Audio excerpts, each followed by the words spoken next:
for me, that's what with intention is. How do you start your day? How do you win the day? And maybe it sounds selfish, but no, it's fill yourself up, spend time on yourself so that you can serve others. It's both. It's a growth mindset and a service mindset. For me, it's non-negotiable. They're very symbiotic.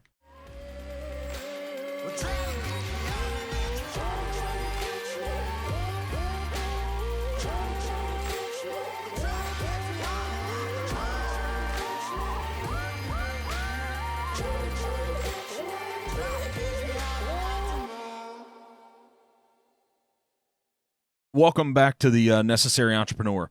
I'm pumped about the conversation that we're going to have today. So today on Necessary Entrepreneur, we're joined by someone who understands what it means to live life in the fast lane and what it takes to slow down, refocus, and lead with intention. Jon Giganti is a seasoned executive, keynote speaker, and the author of the powerful book, With Intention, that I have sitting here beside me.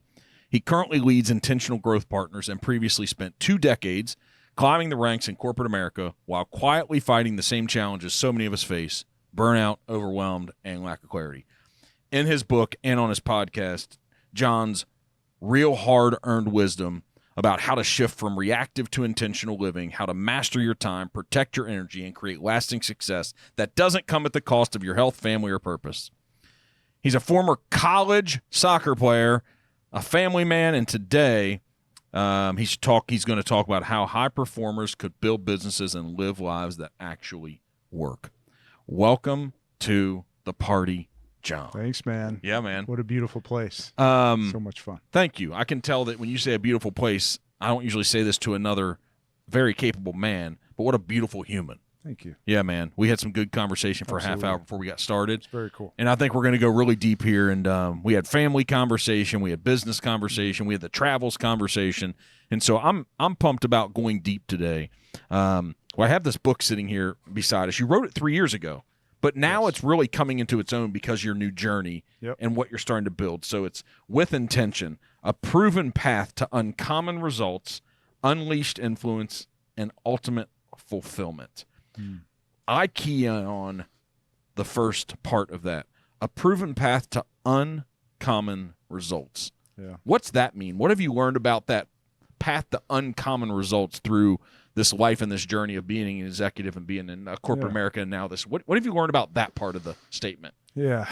Well, look, it's all personalized results, success, put it in quotations. It's all different for everybody, I think. But at the end of the day, there is a scoreboard, right? We want to get results. So I come from a sales background, come from a sports background. So there's a scoreboard. And I knew when I was in sales, if I had the scoreboard in front of me, that was the vision, that was the target. Or in soccer, if we knew, hey, we're trying to get to the NCAA tournament or win the national championship, whatever it was. Now, the question becomes, how do you get there? I think that's the nuanced approach that I've changed through the years, because I used to be very focused on just give me the end result, man, and I'm going to go and rally the troops and go get it.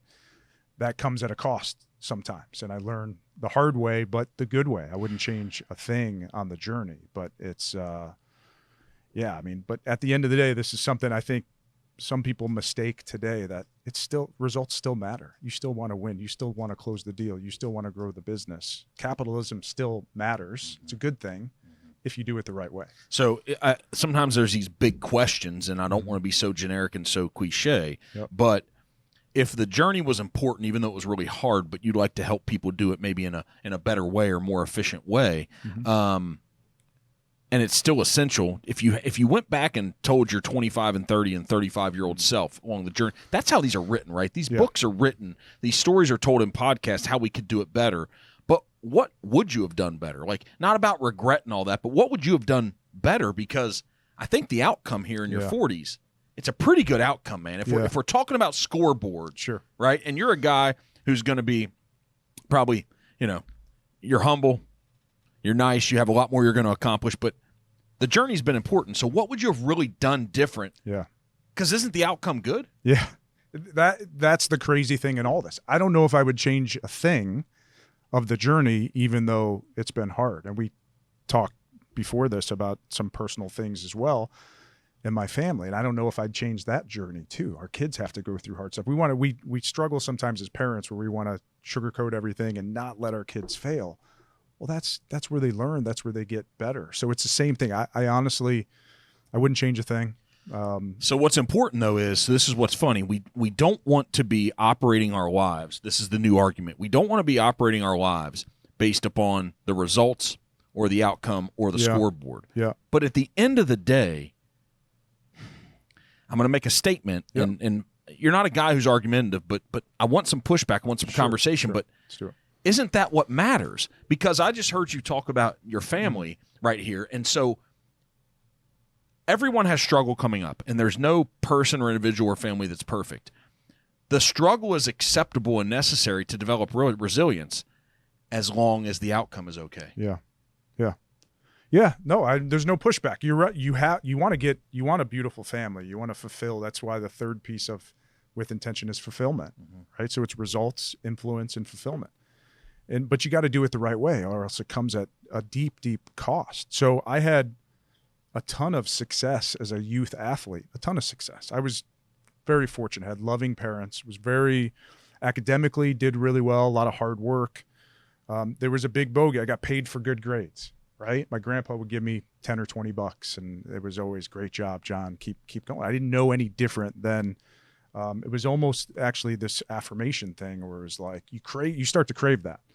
And actually as a kid, when I was super fortunate to get a Division I scholarship to Bowling Green, played on some great teams there and all amazing players. I was one of many. But as you can imagine, growing up, you're pretty much the best player on every field you play on. And everybody tells you how great you are. So from the time of like 3 years old on, I was being told, oh my gosh, you're so gifted. You're so amazing. And you start to crave that a bit. And where the challenge becomes is when you get into an environment where everybody's great and you're no longer the alpha male. That was hard for me, to be honest. It was really hard because it's like, oh my gosh, I gotta fight for everything. And I was good, played a lot my freshman year, earned a starting job my sophomore year, but I got very inconsistent. And we're happy to go into the backstory because there's a backstory. Why don't we go into it? Let's do it. And then we'll come back to this thing in the business world and stuff. Let's do it. So I think it's important, and we talked a little bit about this when we first met, which by the way, you and your team, the experience, I think about like a Ritz-Carlton experience. You know, their whole thing is, when we first meet you and when we leave you, we're going to wow you. Thank you. You guys were amazing. I think we're getting better every day. Thank you. Yeah. Thank you. Okay. So dad comes over at 6 years old from Sicily, Italy, with his family. Late 40s, moves into an attic in Cleveland, Ohio with two other families. He lives in an unfinished attic, him and his two brothers and parents. My grandpa is the elevator operator at the terminal tower. You come over, it's the American dream. You make ends meet. It's this very blue-collar mindset. It's a beautiful thing in a lot of ways. Dad was the first person to go to college in the 60s, actually went to Bowling Green where I wrestled there. Mom actually went there as well. I think they met somewhere else, but my mom was a few years behind. Also the first person to go to college. And so I'm the youngest. I've got two older brothers. Both my brothers were college athletes. My oldest brother, All-American at Walsh University, soccer player. My middle brother played football at Baldwin Wallace. So my dad was a college wrestling coach growing up. So sports were like part of just the infrastructure of life for you guys. I mean, on Sundays, my dad would take us to his college to go run the mile at the track at the college. Do you have the timer out there? Everything. Like we're getting timed. I'm 7, 8 years old getting timed in the mile. It's so funny because my dad would go to make long distance phone calls because it was free back in the 80s, right? That's to date it a little bit. Loving family, but very high performing. My dad, he also owned a grocery store, an Italian imported food grocery store called Alessi's up in Cleveland with his brother. And so he was around for all my games. He really was. My mom stayed at home. She was a school teacher as well, 2 educators. But I came home from school one time in 5th grade, and my mom sat me down and said, John, your dad is in the hospital. He had a nervous breakdown, and he's going to be gone for a little bit. And I don't know what that means. I'm in 5th grade again, living this idyllic childhood. And so we go to visit him. We come home. I remember going into the guidance counselor's office in school in 5th grade, and she says, John, how you doing? I heard about what's going on with your family. And I didn't know. I just swept it. I'm like, I'm great. What are you talking about? Straight A's, soccer. I played every sport growing up. Everything was good. And it really was. I didn't think anything of it. It didn't register for me at 12 years old. Dad comes home a couple weeks later. Family pretty much sweeps it. We really didn't talk about it, at least to my recollection, didn't talk about it much at all. Not of any substantial impact at all. No, not at all. And so very Italian, hard driving family. Parents fought a lot, and money was always a concern in the family. It was always a thing. But I go away to college, again at Bowling Green. I come home in between my freshman and sophomore year. My brothers are out doing their own thing, so I'm staying at home. My parents get in a big fight, and their relationship wasn't in a great place. My dad comes home from work. There was something around food. I was working a landscaping job, training for soccer. I think I ate all the chicken tenders or something. So my dad came home and he was pissed off. They get in this big fight. I'll never forget. My mom rips up a $20 bill. That was kind of her allowance, whatever, for the day or the week. I forget. But my dad goes out into the garage and he grabs a baseball bat and he comes back in. And we never swore in our family. It was not a thing we would do. And I remember for the first time, I had some choice words for him. Put the bat down, but maybe an F word in there too. Like, it screamed at the top of my lungs. It was the first I get a little emotional talking about it. Thankfully, I was there, and I grabbed the bat. I got my mom out of the house, and my dad put the bats down. He hugs me, and he's crying. First time I ever saw my dad cry. And I just said, it's going to be okay.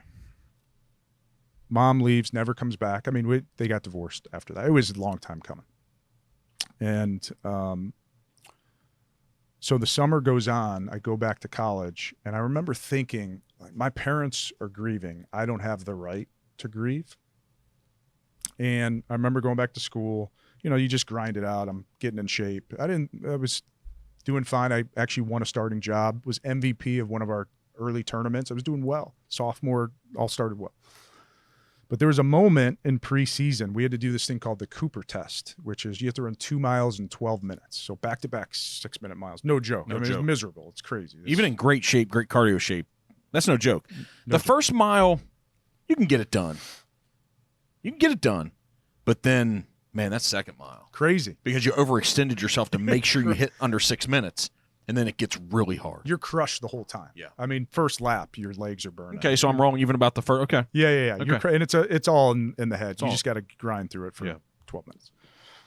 But for the first, I used to run in about 11 minutes. So I was a midfielder. I could run all day. So 5.5-minute miles back to back.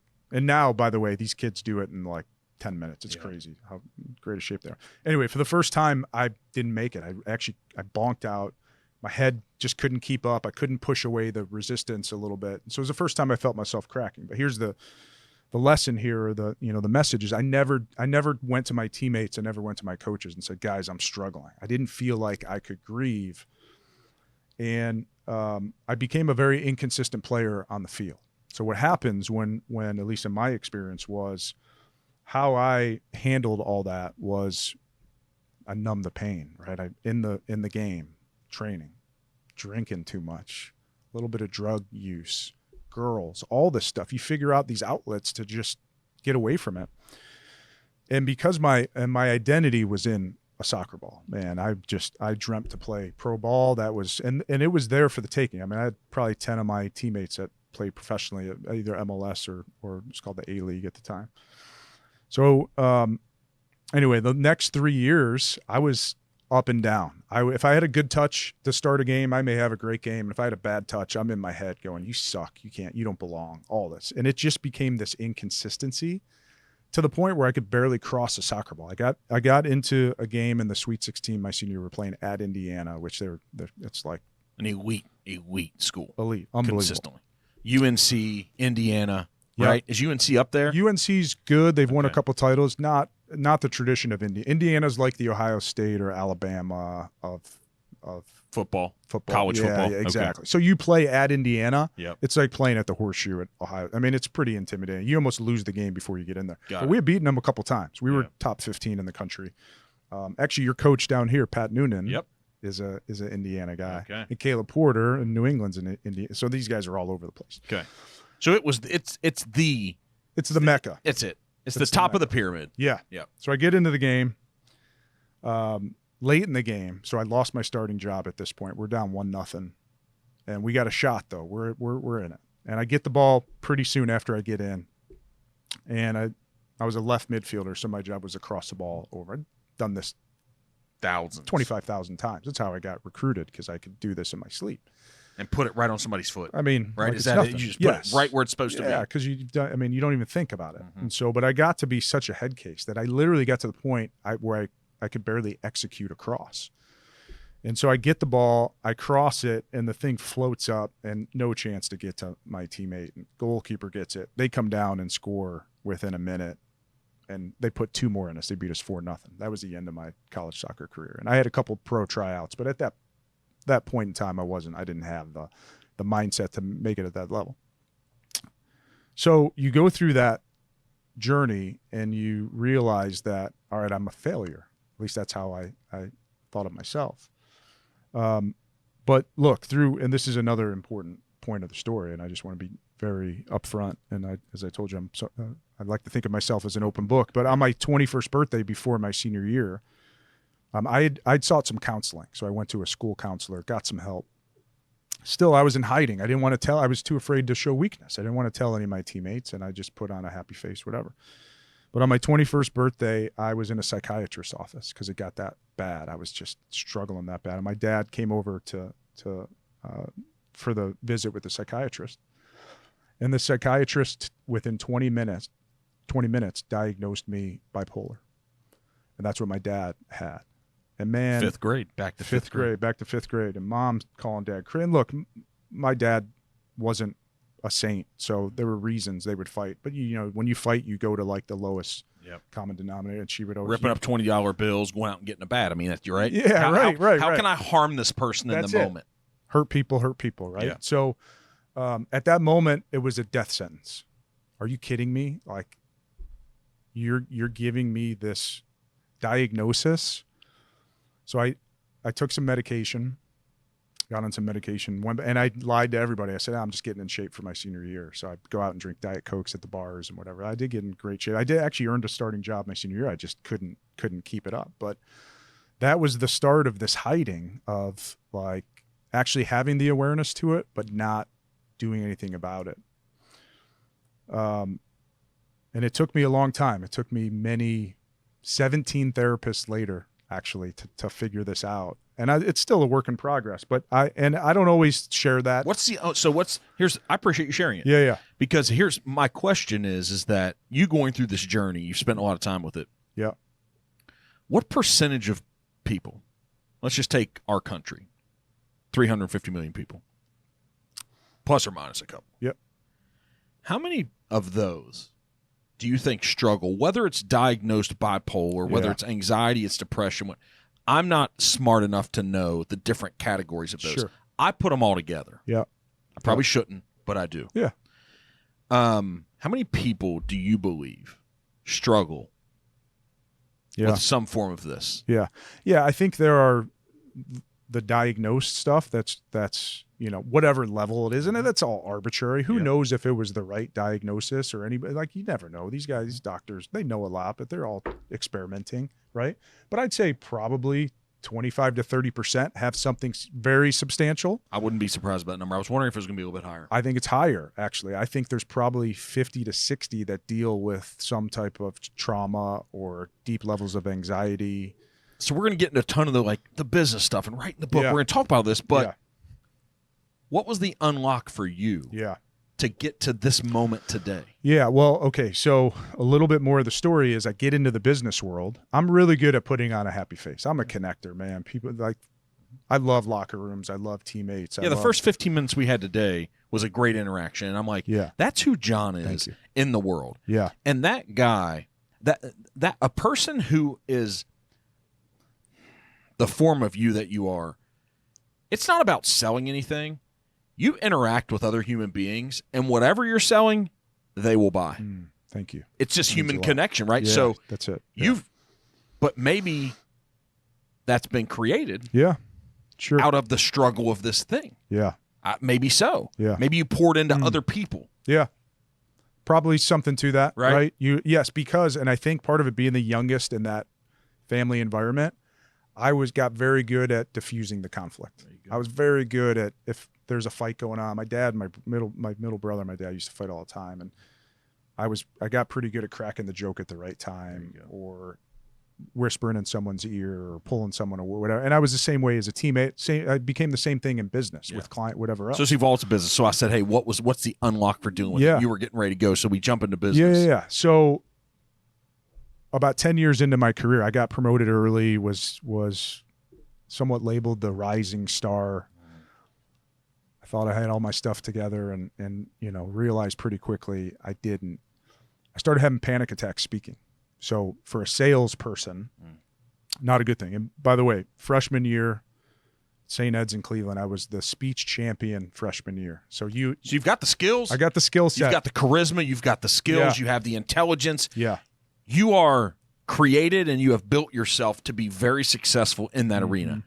And you wake up, and even at 32 years old, you're going through it again. Yeah. So, and part of the story is I didn't work that hard at it. When you're identified in 9th grade, I remember I had an English teacher say, I think you can be the first 4-time champion we ever have.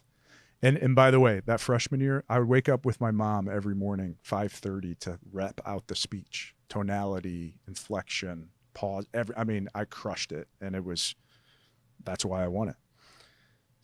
My sophomore year, I finished 3rd. I didn't work as hard. So I kind of had this mindset of like, I'm a great speaker, man. I don't need to really work at this. I remember taking a college class and kind of showing up with my chest out a little bit and like, I got this. I'm a speech champion. It's funny how this works, right? And so fast forward 10 years, and I can't get up and give a presentation. So I am literally in the back of rooms. If I go into a business meeting, I'm trying to find a place to hide. That's not a good place to be. So I give a talk, not a talk. We had to give a presentation in Chicago at our sales kickoff meeting. Very simple presentation about, your book of business. You understood the content. Yeah, completely from beginning to end. I'm an individual contributing rep at this point, and it's easy. Yep. And I had a therapist at the time I was seeing. Again, not open about this with anybody, maybe my wife, but no one else. Therapist said, "Look, if you have one of these, just fake a headache." And so that's what I did. Like, I'm literally presenting, and I've had it a couple other times where I was able to get through it in recent years. But this time, I faked a headache. I go upstairs to my hotel room. Very embarrassing. I ended up sleeping for a couple hours. I go to the sales kickoff dinner. Obviously, everybody's concerned. I still never share like, "Hey guys, I had a panic attack." It was, Take us through the best you can articulate it. Yeah. What's it feel like? What is it? Yeah. So for me, I feel my arms start to tingle a little bit, and I get hot, and my neck kind of gets it almost feels swollen. And then it's almost like an out of body experience where I'm almost thinking about my thoughts, if that makes sense. Like I'm watching it, and I'm sitting there going, "Don't lose it, don't lose it, don't lose." Like it's a fire signal going. And then all of a sudden you're overthinking so much, and then not that you black out, at least for me, but it becomes this pressure point where I couldn't talk. Is it like mental paralysis? Yes, it's overthinking. It's in the body too. I mean, here's my learning through all of it is, and there's an incredible book called The Body Keeps the Score, which is all about trauma. And all those years I correlated to this. We take out the trash. Today's trash day up in Columbus for my family. So we got to take the trash out. And if you don't do that, it gets all stinky and smelly. It's the same thing as humans if we don't take out our trash. So for many, starting in 5th grade, all the way to this point, I never really, I did a little bit to go see some therapists and maybe a little medication, but I was, as I said, I was running from this diagnosis, and I was scared. And so it eventually got to the point where I couldn't fake it anymore. But the best thing that ever happened to me, because you know what I did? It's so funny because this is the way this works. You brought up Toastmasters before we started recording. So you've seen Top Gun. Mm-hmm. So the first Top Gun, Goose dies, and Maverick doesn't want to fly anymore. And the guys come in and say, we got to get him back up in the air again as soon as possible. We got to get him flying. For some reason, I had that in my head. I got to get back on stage. I got to get back in front of people. I got to get back. I got to go. I got to figure this out.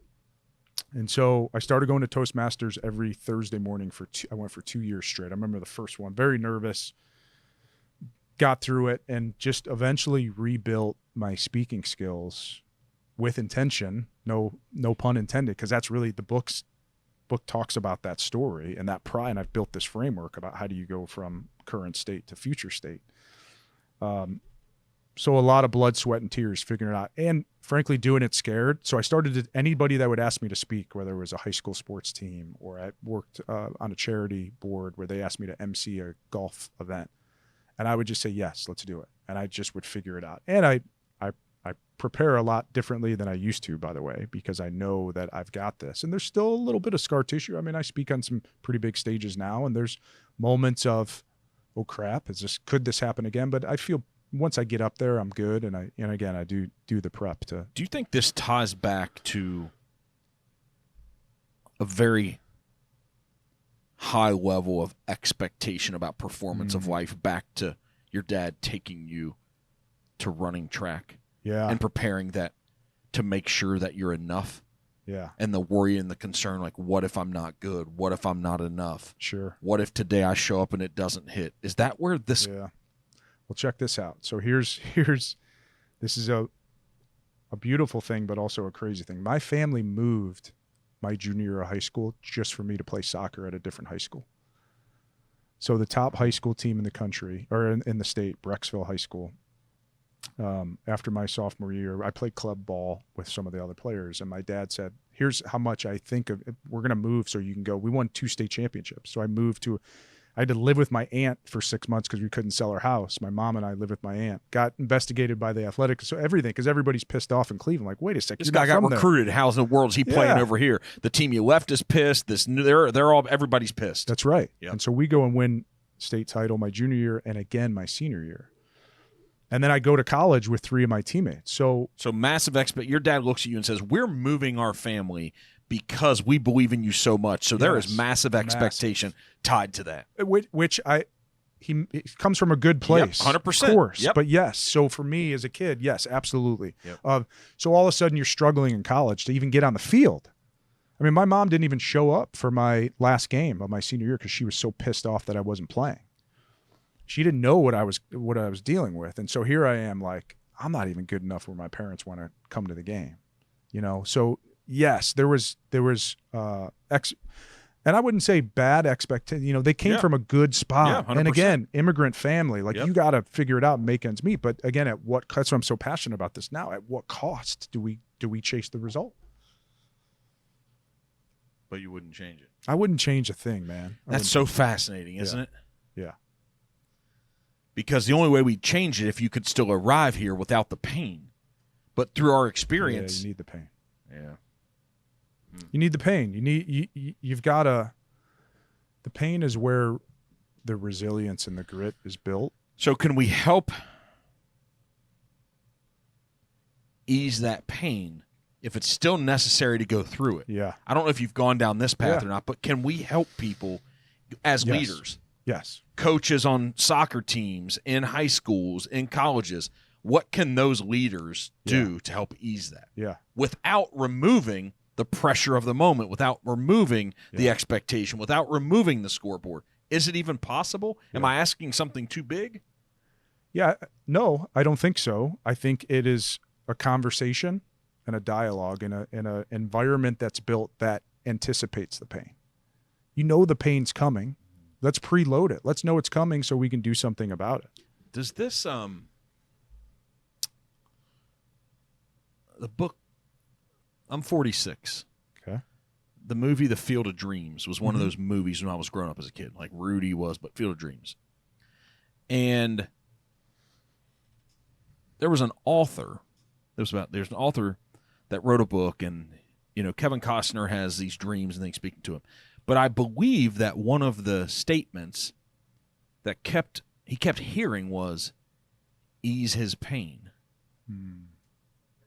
And the whole premise of the whole movie was, the relationship that Kevin Costner had or didn't have with his dad. That was the whole premise of the movie, that he actually got to play catch with him at the end. Yeah, that's It said, build it and he will come. Mm-hmm. He didn't even know who it was that was going to come. But I've never had completely this thought. But it's good. he kept hearing, ease his pain. So they were probably easing each other's pain of some unmet expectation, conversations that didn't happen between each other. Yeah. To whatever the problems are in life, it's like, hey, we can get through this. Yeah. Hey, man, like, it's okay. Yeah. Sometimes the decisions we make, the outcomes, we don't have the intent, but it's okay. Keep going. Don't try less hard, but it's okay. But what they had to come together, and I don't think he ever got to know his dad. And so they had to come together to have some conversation that probably his entire life he had missed out on. And I don't think that that's too much different than these unmet expectations that we're placing on ourselves to look at the scoreboard every day. Yeah. And so I'm wondering, is ease his pain? Because that's what we're talking about doing. How can we do that for Jon growing up? Because here's what's wild. Your parents, I bet, they probably fought because of similar things, man. They probably had pain that came from places that you didn't know. Yeah, no doubt. That most likely they didn't ever sit down with someone and have this open dialogue about the pain of life, about maybe how their parents had treated you, about how they had come up, about the expectations and the pressures of life. Yeah. And I agree with you, man, that what I try to do in my early years of leadership, I thought it was my job to fix the problems. My understanding now is it's not my job to fix the problem. It's actually my job to sit down and have a conversation with the person, to not give them advice necessarily, but to sit down and talk about the thing. Let's think this out. Love that. Yep. Let's project what's going to happen if we continue down this path. Now, the good thing is you get to decide. And at the end of the day, we all have these failures, we have these losses, but what can we do to make this experience a little less painful, but you still know you're going to have to go through the hard? That's where that came from. You're like, hey, you still got to go through the process. So I'm just wondering if can we ease this? Because it's painful as hell. Mm-hmm. You still feel it. You do feel it. Yeah, but I think by acknowledging that there's going to be pain in the process, doesn't that ease the process? Yeah, I think then you're voluntarily accepting the process. Yeah. That's what I'm trying to do. In my role as leadership in the companies I operate and the people I engage with, I've arrived at this place. I don't know if it's going to be a continued thought, but I've arrived at the place where I'm just trying to help people to get to a decision. Yeah. That's all I'm trying to do. Like, let's just deal with the transparent, honest truth of whatever the scenario is. Yeah. Not saying I like it, not saying you love it, but you raised your hand and you wanted to do something. You wanted to play soccer. You wanted to be a college athlete. You wanted this job. You wanted to accept this promotion. Let's talk about what the reality of that situation is so you can accept it. Let's go ahead and make the decision now that we're going to see it through. But let's talk about these pain points that are going to happen. So when they do happen, there's not anxiety. There's not depression. And you don't have decisions to make in the moment. Because I do think that usually in my life, the only big problems I have is when I have it's all around these expectations. Sure. Any moment in my business life that I am not happy and I'm not satisfied and I feel like I want to break things, it's when expectations haven't been met. My expectation of others or the expectations of myself. And if I would have had a conversation with myself in the beginning with it or with those people, we probably wouldn't have had an issue. Yeah. It's the standard, right? So you think about, for me, that's what leadership is. You set the standard. And it's funny because I've had to, although I'm not a conflict-driven guy, I've had to learn in business to embrace conflict when done the right way. And I believe if you have the love of the team and the trust and respect, then you have every right to have these truth and love conversations, right? So whatever I had a sales rep that was struggling at one point a couple of years ago, and I remember talking to him. I said, Joe, you're just not meeting the standard. Do we at least agree on what the standard is? And once we had that conversation and he respected it, then he knew every other conversation was either I'm meeting the standard or I'm not. It became much easier conversation. And it's like at some point it becomes their decision. It's a choice. It's a choice. the team. So when you say, I think it was the word that kept coming to me when you're talking about the conversations with your team is you're a catalyst. You're an advisor. You're there to help guide because you've seen probably so much too. But you also want them to go through, that's how they're going to learn, and they've got to fail. It's not going to be a perfect process either. It's how we're all going to get what we want. That's it. And so I just know in the beginning, if we can set out, to your point, standard, clear expectations of what that is, we all make a choice. And if at any moment I'm getting way better at this, and it's evolving really fast, I'm getting way better at saying, hey, you don't have to. But this is our standard, and this is what we're going to do.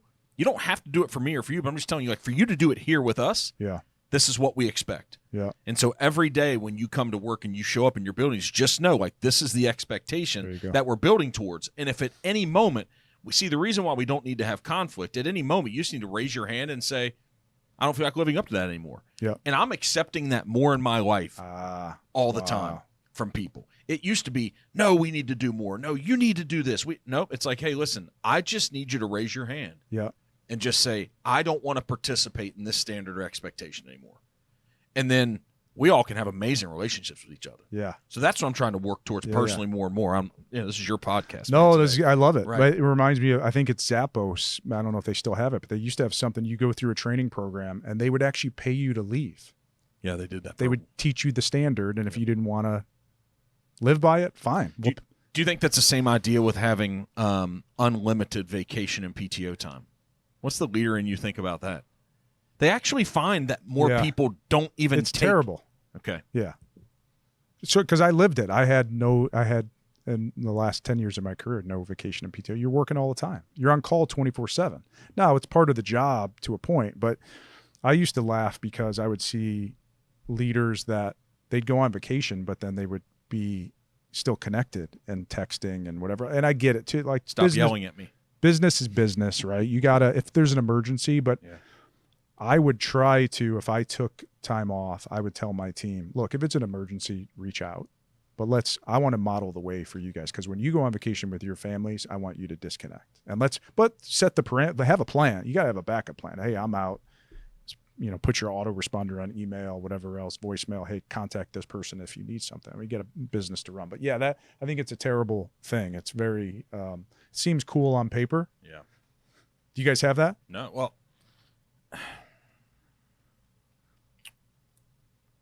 I'm going to say something that people aren't. Yes and no. Yes and no. Elite performers earn the right to do different things. Yeah. Good point. And maybe I'm saying terrible, and that's too demonstrative. Yeah. In the right environment, it's fine. For the right person and the right team, it's okay. This is the thing. Well, we could go a bunch of different places, but I want to stay on track for you today to make sure we discuss. But yeah, there aren't the same rules for everyone. Yeah. I used to struggle with that, by the way, but you're spot on. Yes.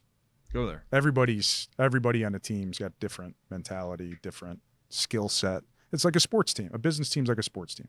The more I do this work, the more I realize how similar they are. So you look at a soccer team or basketball, any sport, I was a left midfielder, a very different position than a center midfielder or a center back or a goalie. Are you kidding me? The goalies are the craziest people on a soccer team. They're on an island, aren't they? Yeah.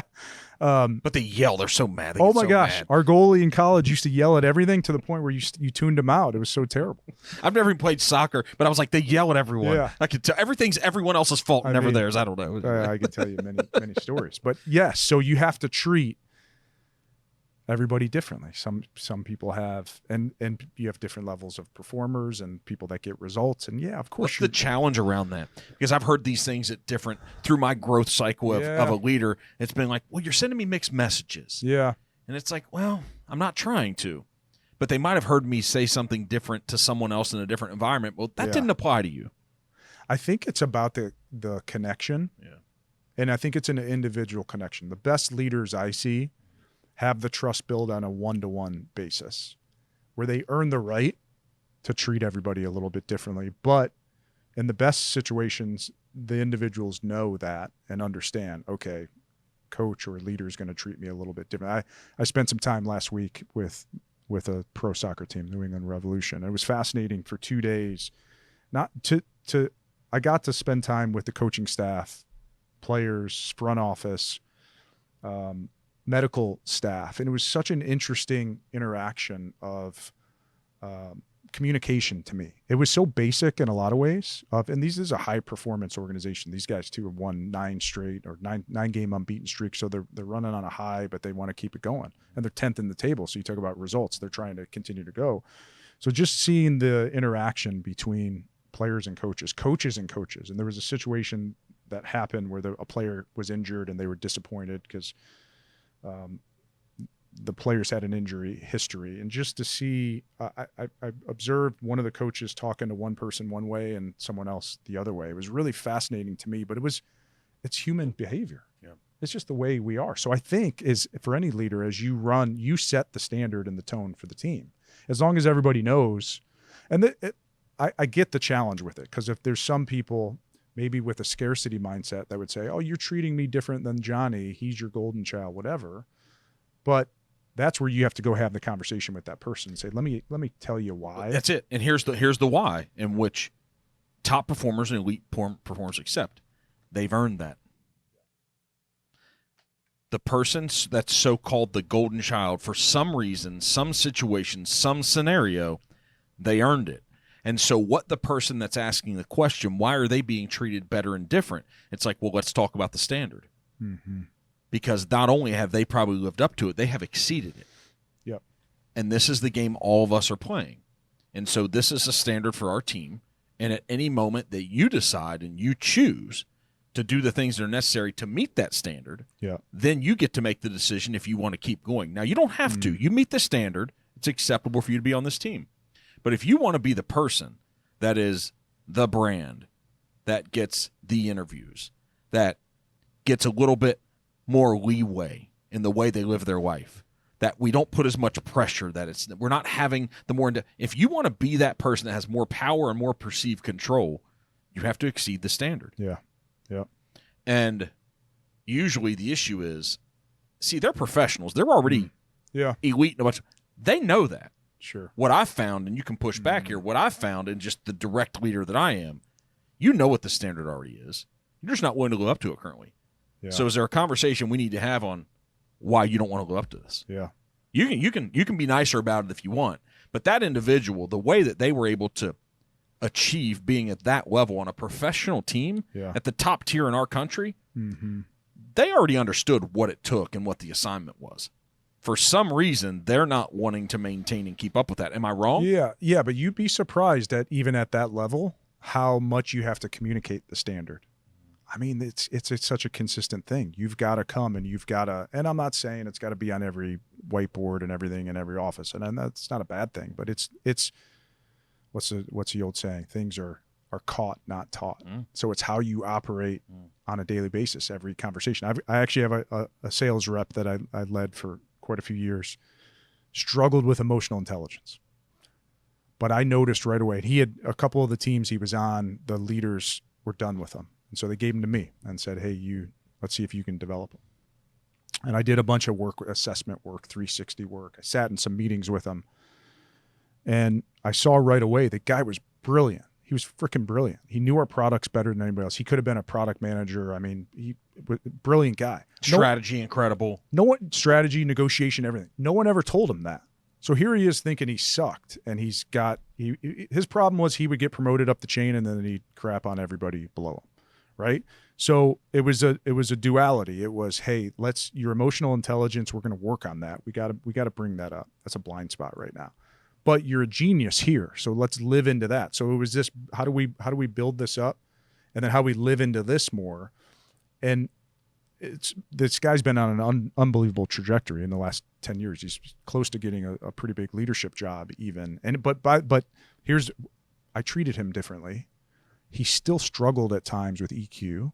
There were things he would say and do that he could get away with, but I would pull him aside and say, "Look, man, that let's up level there. That I saw that where maybe someone else couldn't get away with it." And there were some times some of the this guy was a very high performer at the time. Some lower performing reps would come to me and say, I feel like you give him the best accounts or whatever else.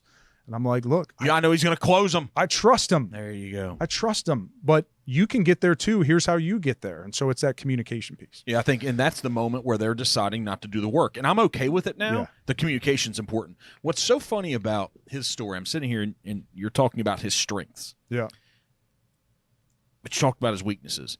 That's why so often I'll sit across from people and we'll talk about this elite sales trainer, this guru influencer. This is their 2 or 3 key drivers or key indicators about what it takes to be successful in life. You'll hear people that say, focus on your great attributes and your skills and don't focus on your deficiencies. Mm-hmm. But with him, if he didn't focus on his deficiencies, he wasn't going to be able to maximize what his potential was. Yep. That's it. Yeah. So, and I'm a strengths finder guy. I love it. Yeah. I love it. But their whole thing is don't focus on weakness. Or they do say contain your weaknesses, which I'll respectfully disagree. I think if that guy didn't up-level his weakness, he was screwed. He was not going to. Is it more of the question is, what's the vision you have for your life? What do you want to be? Yeah. Because if he didn't want to be a director, an EVP, if he didn't want to truly be elite and completely change his life and be one of the if he didn't want to be that, it's okay. Yeah.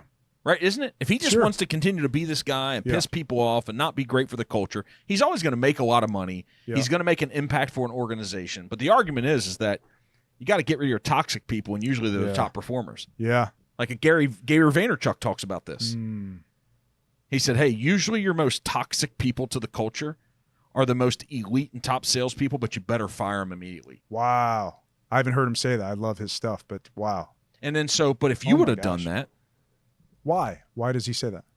I think he believes that they don't change. I'm putting words in his mouth, but that's where I go to, right? Yeah. Because why wouldn't you work on the individual? Yeah.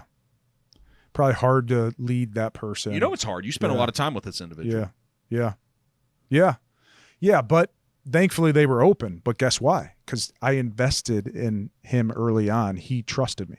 He lives in. I'm going to see him after this. By the way, I don't work for the company anymore. I'm going to go have lunch with this guy. Why did he trust you? Because I cared. He knew I cared, and that's it. It comes down to do people know you care about them? If people know that, my guess is in your company, if people know you care, they're going to freaking move mountains for you. If they don't, they're going to backstab you. They're not going to give their best effort. They've got to feel that empowerment and that encouragement. To me, that's leadership. That's what, if you can get, and then you get out of the way and let them do the job. And let them fail sometimes. Let them fail sometimes. That's how we grow and learn. Oh my gosh. I mean, it's insane. I got to tell you the story real quick. My son, he plays for a small Christian school in Columbus, Genoa Christian. And he's been, funny enough, he's got some of the same head case things that his dad has as far as, self-limiting beliefs and different things. He's played basketball and soccer his whole life. Decided to not play basketball last year and go all in on soccer. Realized quickly, won't go into the story, that he's probably didn't have the level to play at the top level. So we were able to get him back on the basketball team. It's a very small school, so maybe dad was able to make some calls and grease the skids a little bit. But so he got back on the team. So he's going into his senior year, and they've got a couple really good younger kids that are fantastic. They're getting invited into showcases and all this stuff now. So they had camp the last 2 days in University of Findlay up north of here. And his problem is, and we all know it, and I've talked to him a million times as coaches, his name's Gabe. Gabe, you've got to play free. You're at your best when you play free. Well, he's been stuck in this whole thing of, Dad, I don't know if I'm going to start. So if I'm not going to start, I don't want to play. And this team's legit Division 7. They're going to have a chance to make a pretty good run next year. And I'm like, Gabe, especially with my experience in sports, I wish I could go, because I used to be so dejected when I didn't start. And I'm like, look, buddy, be the best guy to come off the bench or go earn your spot. We have all these conversations. So he goes to Findlay. They play 9 games in 2 days. I drove up there yesterday to watch. He ends up starting. He's not the best player on the team, but they're playing in the semifinals.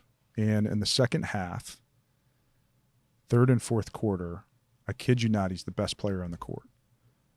Plays relentless defense. He's little taller than me. I'm 5'8". He's You about guys are towering giants. he's about 5'10", but for basketball, not very tall. So he's a guard, a pass first, good defender, guard. Ends up icing the game with 4 clutch free throws in the last minute. Gets on the ground to get to a loose ball to clinch the game, and they lost one game. They were 8-1. This team had beaten them in the first game the day before, and so they went on to win the title. And so I'm sitting there. I drive home with him and his buddy, and I had a conversation with him when we got home, and I'm just like, "Do you see what's possible? What you're capable of?" And I think that's when we can get people to play free, employees, teammates, whatever. That's where the magic is. That's what our job as leaders are. And parenting is leadership. So how do yes, it's not perfect. You're going to make mistakes. You're going to screw things up, but free yourself from the result a little bit too, of trusting the process. That mindset has shifted a lot for me. Reading guys like James Clear, Atomic Habits has been amazing, and seeing his journey. But he was the first person to talk about process over outcome. And that's where it's okay. If you want to write the book, show up and write 500 words today and then do it again tomorrow. If you want to record 150 episodes of a podcast, show up and do episode 1 and get the best team to do it, and then do 2 and 3. And I think you even shared with me before, you see it evolve over time. You get better. You have to do it in a compact enough amount of time. Yeah. If not, you lose track of any progress. 100%. And you probably don't have progress then. What do you think? I was, making the connection, us sales guys, right? Mm-hmm. We're always trying to connect with the other human, and how can we weave stories? I have a good friend of mine who I've met through real estate, and he's an English guy, so he happens to be a soccer player. Okay. But he was an elite one at a young age, and he played for, I think it was called Ipswich. Okay, sure.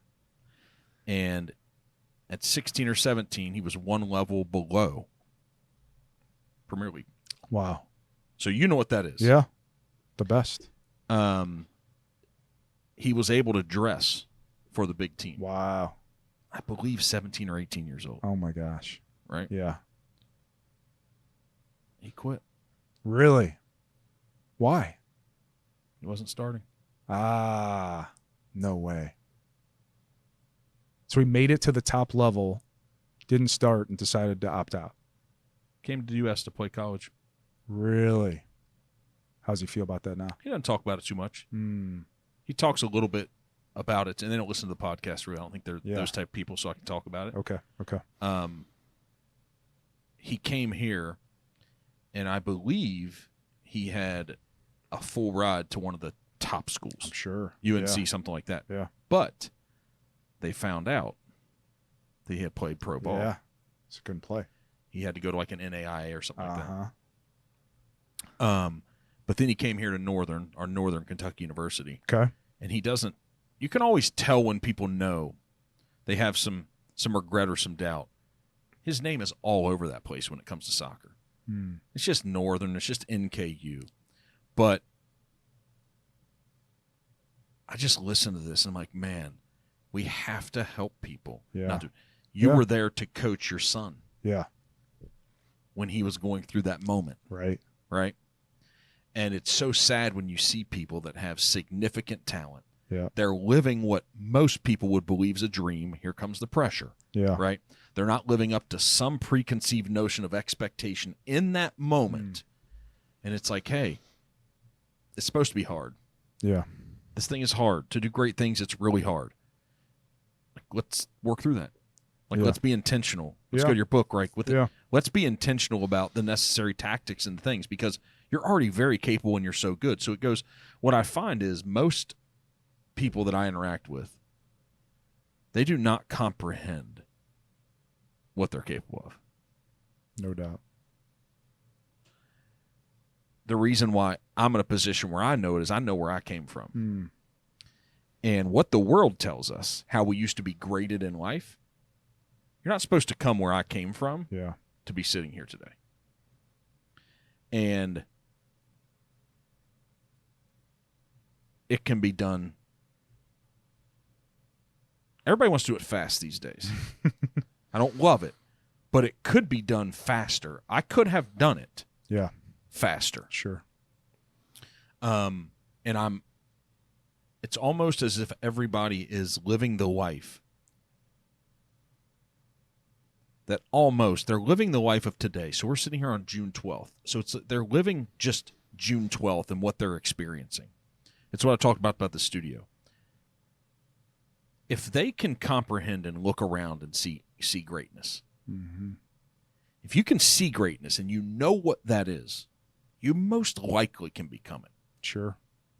The understanding of saying that performance, that outcome, that action is great. If you truly have an accurate understanding of it, you know what it is. You just need to have someone there, some process, some system that says, hey, here's where you are. Here's the things that have been designed, that have been learned previously. Yeah. If you get on the bike, if you get on the road and do this thing, you will get there. Sure. So I don't know what your thought is about it, but it's intentionality. Well, okay. Can I ask you a question? Yeah, So I was listening to some of your prior work, and you talk about, I think, 2007, 2008 financial crisis. Ooh, tough. Right? You're on your last 3 weeks from complete. Here's what I was looking at. And see, you're actually, when you have success, then you're comfortable talking about all the failures. Sure. Isn't it funny how life works? Yeah, it's how it works. You don't want to talk about it in the moment because you don't feel like you're succeeding. It hurts, and you're living the life that you believe other people are perceiving as well, which is completely irrelevant. So whatever but yeah, it was. And when I say 3 weeks, personally, my personal commitments, which are mortgages, you have leases for an office. I started this real estate company. I have a couple of employees. It's still really small, but I went all in. When people are truly entrepreneurial and they have a dream, you go all in. Yep. You just do, and you risk everything. And if you don't risk everything, you're most likely not going to succeed. If you're not willing to risk everything, if you're an entrepreneur, because it's going to be so much harder, the plan isn't going to work out exactly like the way you've laid it out. If you're not willing to risk it all, there's a good chance that you're probably going to fail. And the reason why you're going to fail is because you're going to quit too soon, because you weren't willing to push it more and risk more. And I understand when people have families and all that. But if I go back, my brain told me, I think I had 3 weeks of revenue and funds left. But think about that in the personal and business cycle. Think about 3 weeks is. Worse, I mean, at least we operate on a monthly scale. Yeah. Sure. Mortgages and rents are paid monthly. Bills are paid monthly. So if I had 3 weeks left, it means you're on empty. Yeah. I can't make the next cycle. So yeah, it was the most difficult thing and moment in my life to overcome. And so you're right. I don't know what you want to ask about it. Yeah, I'm just like, what, I think, to go back to vision, what got you through that? I couldn't imagine. No, what I tell, I didn't have the understanding and the comprehension to have so many conversations I have with elite folks. Yeah. Now, I didn't have it then. I just had work ethic. But I said something on a podcast. I don't go on too many podcasts. If people invite me, I'll go on some of them. But I said something to a guy a year and a half ago on a podcast, and I said, he's like, man, explain the success. And I said, well, hold on. We need to establish this yet because I don't feel like I've succeeded yet. People who have less than think I have. They see the thing I've built. Listen, I'm the first quarter, baby. I got you. Of what I want to build. Sure. But to the outside world, it looks like success. Yep. And I said, well, I've had all the struggle and the heartache that people could even comprehend and perceive and think about around a long journey of 17 years of entrepreneurship. But I said, it's very simple. I just committed when I started. He said, what do you mean? I said, committed to the outcome. So that's why I struggle with people talking about this, trying to achieve results. Me actually committing when I started to the outcome, regardless of all the danger and all the pitfalls and all the disaster that I had no idea that I was going to have to go through on my path to learn. At the moments that I would face, I wasn't good enough to overcome it. The only way you keep going is if you just believe and you commit to this idea of what you wanted to do. Yeah. Because it's so hard, it's so painful. So just my own personal experiences, there was no indicator that I was going to be able to. I didn't have a mentor sitting beside me. But you knew it deep down. Well, I just knew it was either success or death. And I don't know if I actually mean literal death, but financial death, yep. Reputation death, self-belief, ego, death of everything a human knows other than the physical part. I wasn't going to stop until literally someone or something or some system was like, you're done. Game over. Can't do it. Can't get back into your office. Don't have the licenses to do the thing. We're throwing away the key. And so because of that, what I did in that moment when we literally couldn't sell homes. We couldn't get homes appraised. Right. It was craziness. It was disaster. And since I made such a commitment to the outcome of building the idea of what I believed the company needed to be because the industry needed to pivot, I said, okay, what is the baseline fundamental thing I have to do to survive, to stay on the journey? I said, I got to go sell a house. It's that simple. I have got to go sell a house. Knew how to do it really well. And houses weren't selling. It said, doesn't matter. Go have one more conversation. Go get one more listing. Find one more interested buyer. Go sell a house. And it was survival. And then for the next 2 to 3 years, man, it was literal survival. And I've been in a relationship with my significant other with her for 17 years. Okay. We'd only been together about a year when that happened, when just financial crisis showed up. And she said something to me. She's awesome. You can't achieve what I've achieved in life. Like, she didn't get all the credit. I did the work. Yeah. But I wouldn't have had the mental capacity. If a relationship drains and takes things away from you, it's tough for you to become the total human that you 100%. can become, right? Because so she's never been someone she's always helped fill me up. She's never been a drain. Wow. That's amazing. Ever. Fortunate. You don't know when you meet people that's who they're going to become. Yeah. But she said something to me 7 or 8 years ago. And she said, it's as if you weren't even here for 2 years. Wow. Okay. And that's how hard it was. That's how deep. Dang. Yeah. That's how dark. And I wasn't depressed that I know. But every day when I woke up, these 16 and 18 legit hours, a lot of people say it. Legit. Yep, Wow. Yep. Without making a profit, just driving revenue enough to survive to keep the dream and the hope alive for the future. There wasn't any skill inside of me that said, this guy's more capable, or something about him has higher business intelligence, or he's the chosen one to succeed in this arena. I just wanted it more, man. Yeah. And so I think that I go back then, it was really, really painful, but the only thing I did in every moment was put my head down, go find a deal, go make a connection, talk to a human being about selling the thing that I sell, and get up and do it every day, every moment, and spend every amount of time. And so since it's that simple, everything that I get to lead now, everything, we're sitting here, everything I get to lead came from that. That's why I know that almost every other human being that I look at every day, it's in there. Yeah. They are capable. So, and the person I am today is because of all the pain, all the hardship, and all those really, really tough times I had to go through.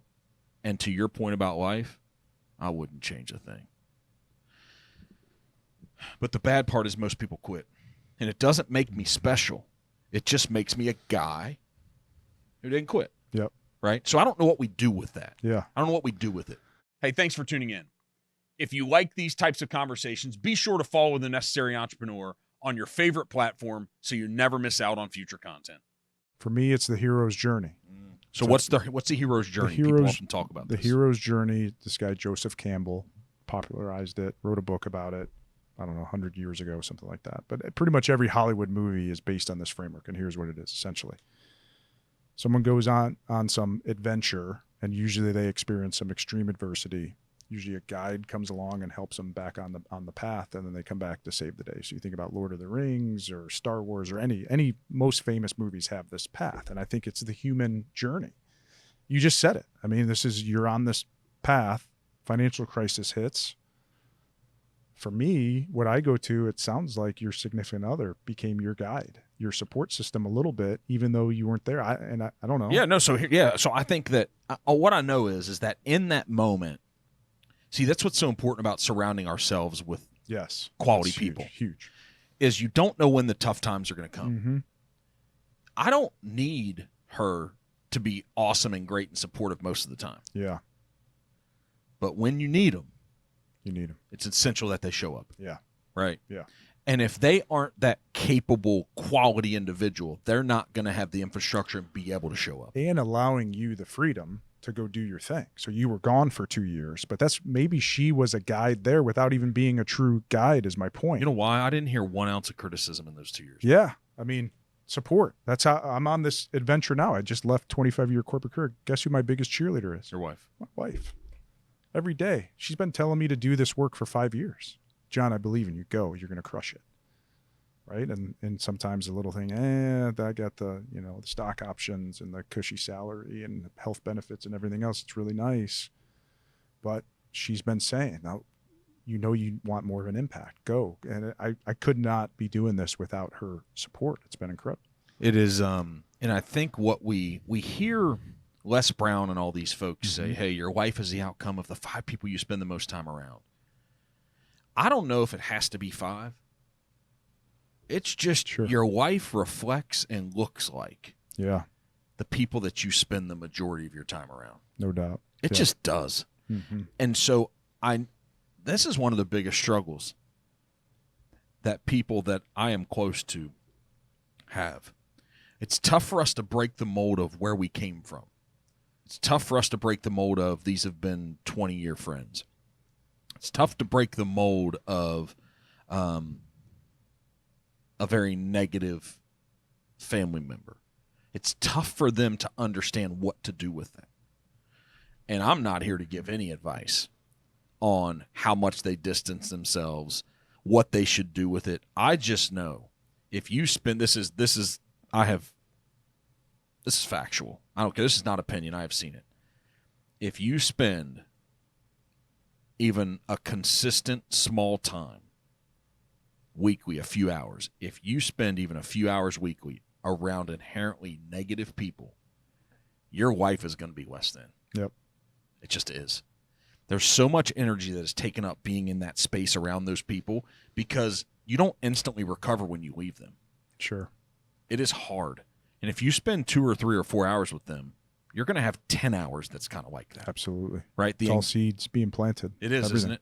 And so I think so the challenge is that we, in these emergency situations, that's when we're looking almost for the healing. But what we should be doing properly with intentionality is building the infrastructure of life. You actually, you work out in the gym, not necessarily for your health today. Yeah. So you can have a full life of health. Right. Right? Right. If we're only reacting and looking people to save us when we're in the moment of trauma, well, you better have lived a life and impacted folks that when you're going through the struggle, they show up. Yeah. That's good. Yeah, it's relationship capital. 100%. You've got to, it's been amazing for me to see, I've gotten a lot of offers for jobs and consulting gigs and all this stuff because I spent 25 years in this insurtech space. And I've had people say, what's been your secret to developing relationships? And it's don't burn any bridges, treat everybody with respect, add value in every situation. And by the way, I didn't always think this way. There was a moment, my first half of my career, I was pretty selfish, egotistical sales rep and had some success, but realized I got taken off a couple accounts and realized, I could make friends with somebody, but I better be really delivering value to them in a big way to really make it a true partnership. I mean, I was kind of had this vendor, I'm your buddy and I'm going to take you out to golf and dinner and whatever else. And, but I think that changes everything when you focus on planting the right seeds, the relationship capital piece. There's a old book we used to read to our kids. It says, "How full is your bucket?" And you think about, I want to say it's Tom Rath. I may have the name wrong. I hear people talk about this. But it's basically every person has a bucket of water on their head. I have one, you have one, everybody in the room has a bucket of water. And your job My job for you is not to take any of your water out. I want to fill your bucket so it overflows. Hopefully you do the same. And then that's where the magic is, because when you're a bucket filler. How do you work through this? I believe life is this balance of figuring out this balance of selflessness and selfishness. Yep. And it's weighted differently throughout our lives. Sure. What I know is true is the more selfless that we are, Yeah. the more impacts that we're going to make, you're going to be able to be more selfish in the future. Yeah. I said something to somebody a couple weeks ago. Hey, I'm not looking to be the martyr. I actually want to live an incredible life. Sure. But I know that I need to put other people first to be able to live that incredible life. Mm-hmm. That comes with delayed gratification.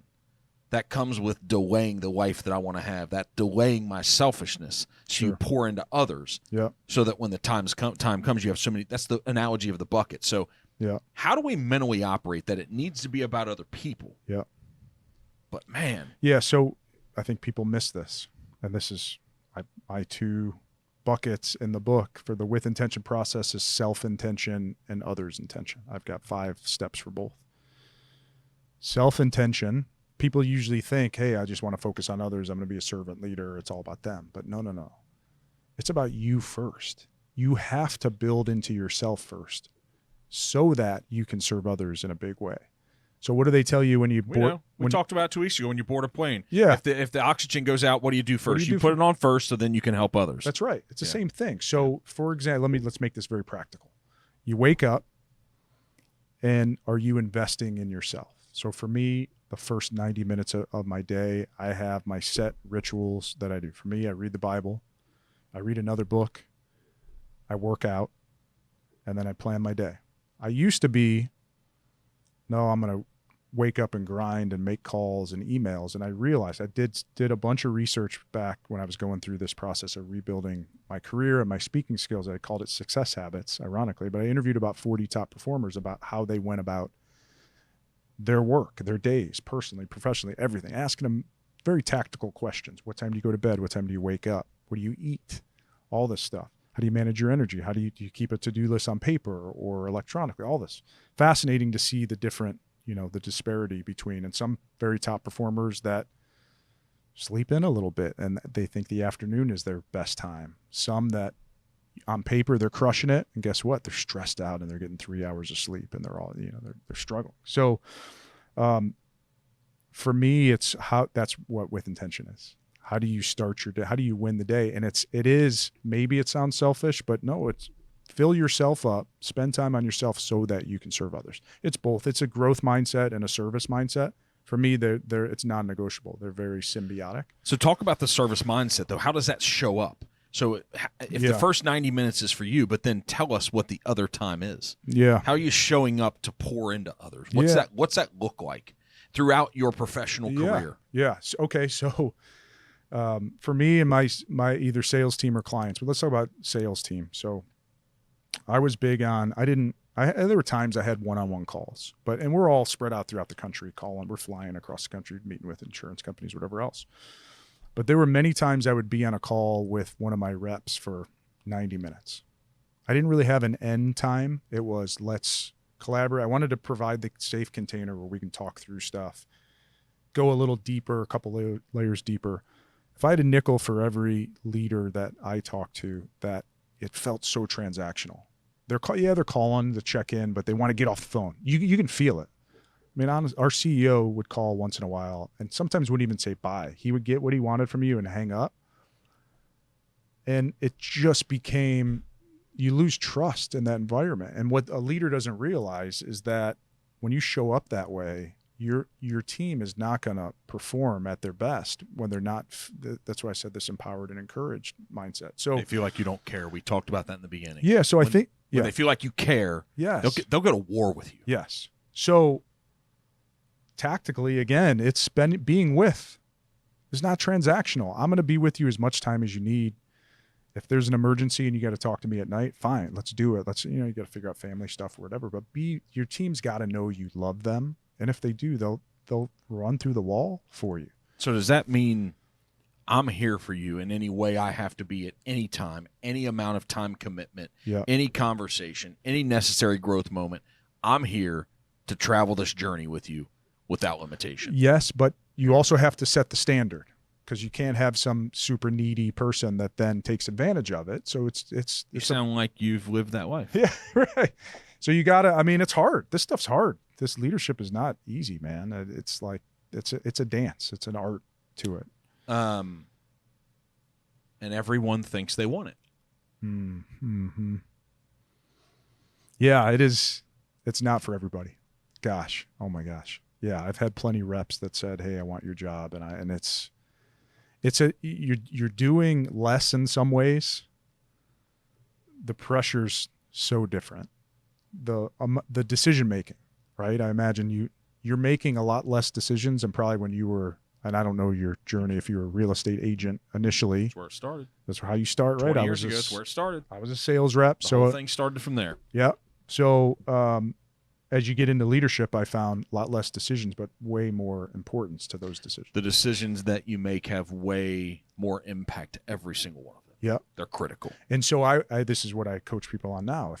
If I see a lot of people that are struggling, they got to make a big decision, and what do? You grind it out. You're sitting at the desk, and I'm like, no, that's bullshit. Go get your running shoes on and go for you can go for a walk if you're a walker, but go for a run and break a sweat. I've solved more problems just breaking a 30-minute sweat. How do you solve a big problem? And I'll just leave it there. I would use some. How do you solve a big problem other than going on a run?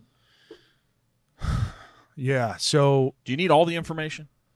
No, I'm an instinctual guy. So, but I was a finance major, so I'm an analyst at heart too. But I know, so it's a both and proposition, but for sure instinctual. But I'm a big brainstormer, writer too. So I like to just think and write things out. And it's always for me about what do you want the end result to be? And if you can reverse engineer almost anything. Yeah, if you know what the end result is, because you can reverse engineer and probably take 1,000 different paths to get there, and one may not be better than the other. One may be harder. Just take than the one. other. Yeah, just take one and go. Yeah, it's essentially what you said earlier about the financial crisis, right? You know what the end result is going to be. That's how, as I left corporate now and I'm building my own thing, I know where I'm going. I know I'm going to get there, and I know it's going to be messy. It already is. I'm okay with that. It's less messy with the greater knowledge you have. Yeah. All right. The commitment needs to be there, but sure, I would be way more prepared to handle and deal with that now. Yeah. Than the kid 17 years ago. Yeah. Right. But the most important thing is the commitment.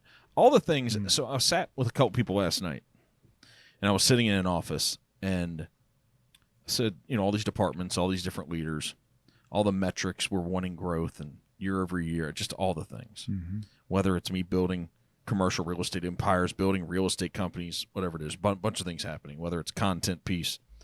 And I said, we talk about a lot of things. So this is the transparent moment of people getting in an office with two of my critical people that some days are looking at me like I have 18 heads. Some days. Not in a negative way, but they're like, who is this guy? We're misunderstood at times. And I said, I'm going to try to break this down to the foundation, to the core of the beginning and the end of everything that I've achieved in my life. Usually everyone wants to know, how do I do better? How do I make more money so it can improve my life? In this business world. Sure. How do I become more successful? How do I get a promotion? How do I make more money? That's what... At the end of the day, so many people, most people aren't already independently wealthy, and they're on this business journey for altruism. Yeah. To just prove something to themselves. You're trying to be successful, you're paying the bills, and you sure would like to be a little bit more comfortable paying the bills. Yeah. And you would like to have a few finer things in life, because what I know is money just highlights the thing you have going on, the person you are. I know, I'm not going to be disingenuous to anybody. I know that flying first class is way more comfortable than coach. Yep. The experience is way more comfortable. If you have a luxury car and you buy that luxury car from a local luxury car dealership, that service experience at that luxury dealership is different than one of the dealerships that are one of the normal ones that I was raised growing up and driving. Sure. It's a different experience. That life is a little bit better. Yep. And without having success, that then more financial independence comes with it. Usually you don't have the extra income to live that life. Yeah. Right? Because sitting in coach or sitting in first class, you're still going to get there. Just the experience is a little bit better. What I told them, I said, guys, the foundation of everything that I've built, everything I've become, is this simple. And everyone wants to know how to make their life better. I did this when I was 14 years old. Whatever thing I've always done, everything after we finish with this today, there's many things I'm going to do. I have a book club. I try to do it the absolute best I can. Yeah. Everything else in my life, everything happens from that moment. All the other attributes we talk about, hard work, work ethic, emotional intelligence, high-functioning executive skills, all these things develop and grow and evolve and improve and happen from the beginning of everything that we choose to do. There are still times, how you're supposed to, the leaders they're willing to do anything they ask anybody else to do. Pick up the trash, sweep a floor, and all that. Well, I don't think we should be doing it every day because there's other, but I'm willing to. Sure. If I see it, I will stop. Yep. And if it needs to happen,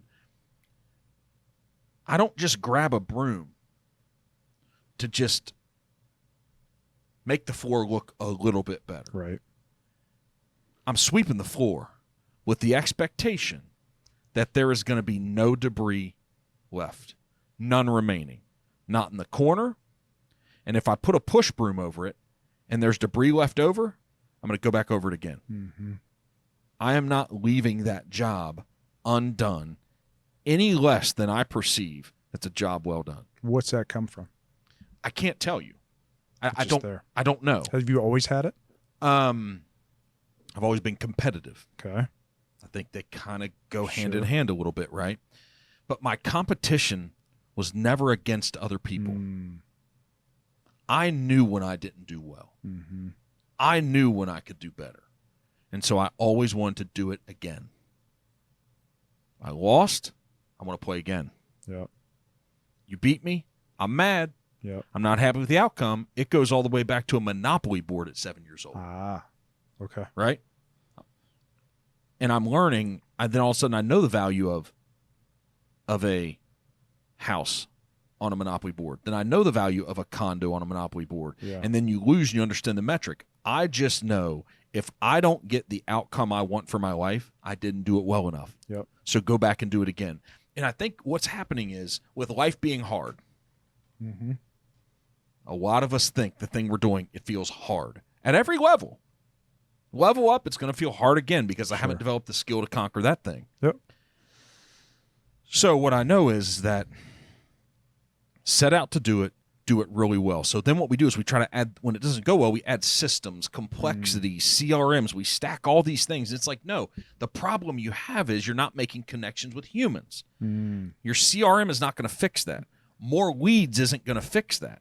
The volume of the attempts of connecting with a human being and trying to know, like, and trust and have them know you care, that's the thing that's going to fix it. So the foundation of everything we're doing, why the podcast wasn't good in the beginning, why it's better now, right? Why you're in 20 more keynotes. The keynote's going to be just a little bit more refined every time. Yep. If you care about doing the absolute best job, so push back, come up with a better analogy. You've been highly successful in the athletic space that I wasn't, right? So you've learned some things there. You've been successful in the business world. I've had massive success that most people would think in the entrepreneurial world. Sure. I just believe that the foundation to everything is take that thing you're currently doing and care about doing it and doing it well. Yeah.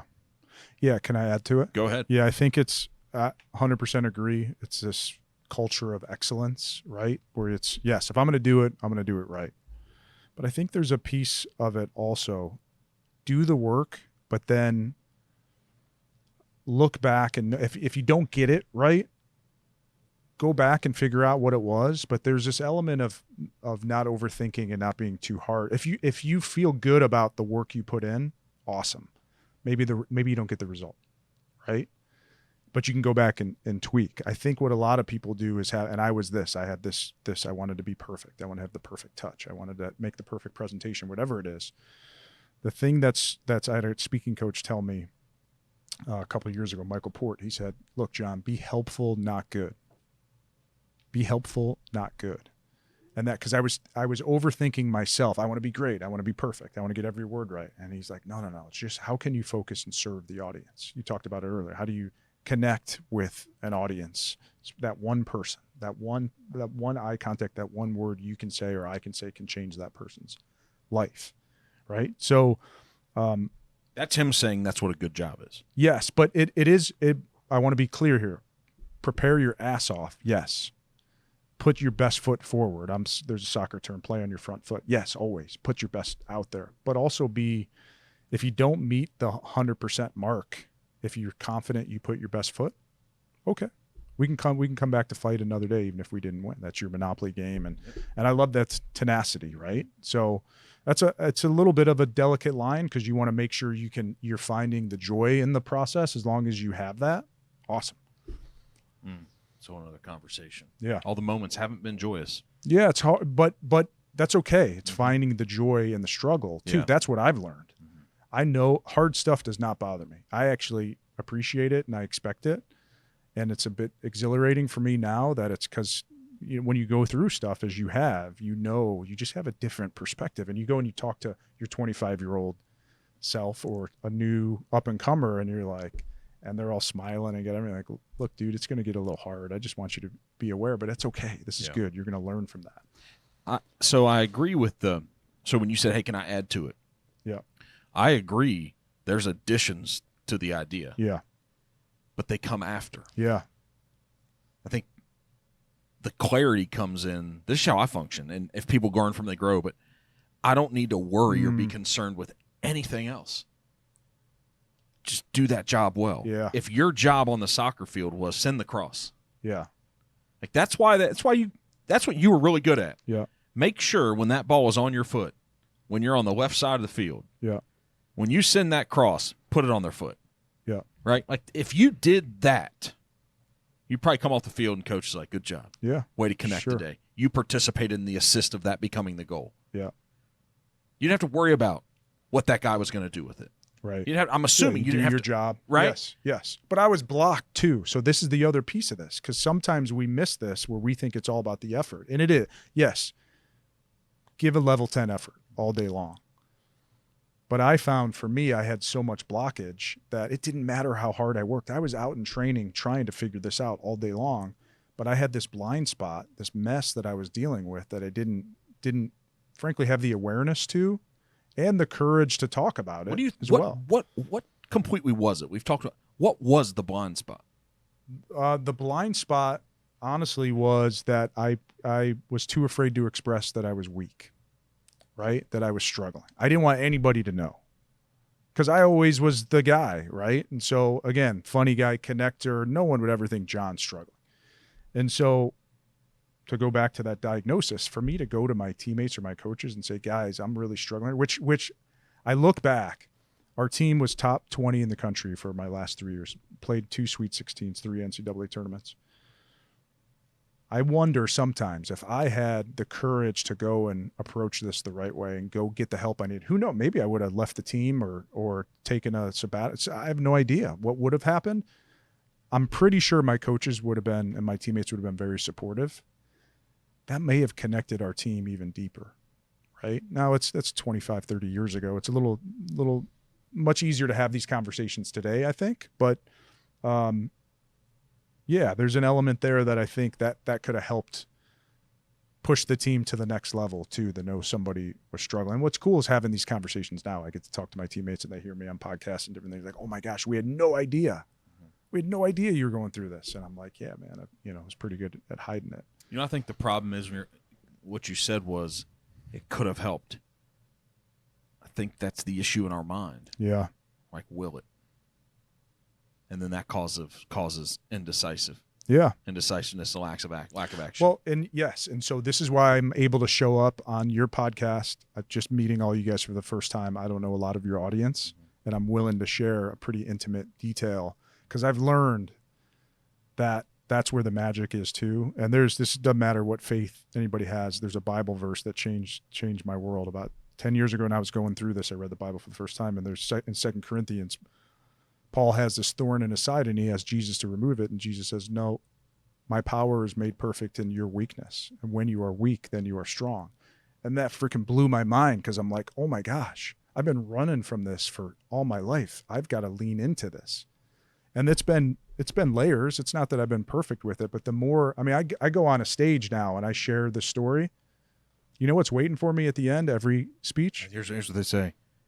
I'm going through this thing. I went through the Dude, same thing. It's the same way I feel. It's just the majority of people. Unbelievable, Yeah. Especially men our age, around our age, like they need an outlet. And so, and that's my mission is to get, whether it's sports or business, to free people up. Not everybody's got a diagnosis or having a mental health thing, but a lot of people are struggling. A lot of people need a community and an outlet and a trusted environment to be at their best. And I don't think this is just current times. Yeah. I think it's probably what your dad was going through. 100%. Yeah. My dad was very similar to me. Connector, was a fraternity guy. Again, like the guy with all his buddies, getting everybody together. You'd never know it. But still, there was still a stigma. That's probably why he didn't talk much about it, at least to my knowledge. And so that's, for me, I feel like this is an ode to him and my mom that I want to, and I see my kids struggling with stuff. I want to do away with the stigma. There's too many people hurting. There's 800,000 people that take their own lives every year throughout the world. I didn't, until I was doing my research on the book, I didn't realize that. And so that, as we're talking today, that's probably a couple people have taken their lives. So that's obviously the extreme. It's extremely sad. But there's a lot of other people that are hurting. Yeah, so, think about that. Think about that the experience in this life could be improved. Yeah. What are you finding when you were able to go to talk with the New England Revolution that you talked about? Yeah. What do you feel? What you feel while you were there? Yeah. Well, it's interesting because I have some connections to the team. So their coach, Caleb Porter, and I played together growing up. And then he played on that Indiana team I played against. And then he became the Columbus Crew coach in 19. We lost track of each other for a while. We ran into each other at a swim meet. Our kids were in the same swim club. And so we've become very close friends since then. Their assistant coach, Pablo Moreira, went to my high school in Cleveland. But guess what? He was 10 years younger than me. I didn't even know him. Actually, last week was the first time I spent time with him. And this is how it comes full circle. One of my old teammates, Steve Klein, who played for the Revolution in 97, his son just got signed with the first team 2 weeks ago. Eric Klein. So he's 18 playing on the first team. Unbelievable. I got to have lunch with him last week. So there's all these little connections, and I don't believe in coincidences. I believe this is a divine thing. What I felt in the organization, I've had a lot of talks with Caleb about leadership philosophy and just culture building and all this stuff. The connection piece is everywhere. I'm sure you see it in your company. Everybody that's listening, the human connection. That's how the best organizations are run. It's not, you said it earlier too. It's not like the X's and O's matter. They really do. But the trust that's built, I felt a joy in the building between everybody. You see how we interact with people. Yes. Yeah.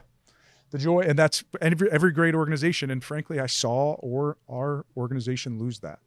You go public, you have COVID hits, you're not around people as much anymore. You start to lose that. Cultures, it can turn on a dime. You lose one key leader. I saw that happen too. That was the glue.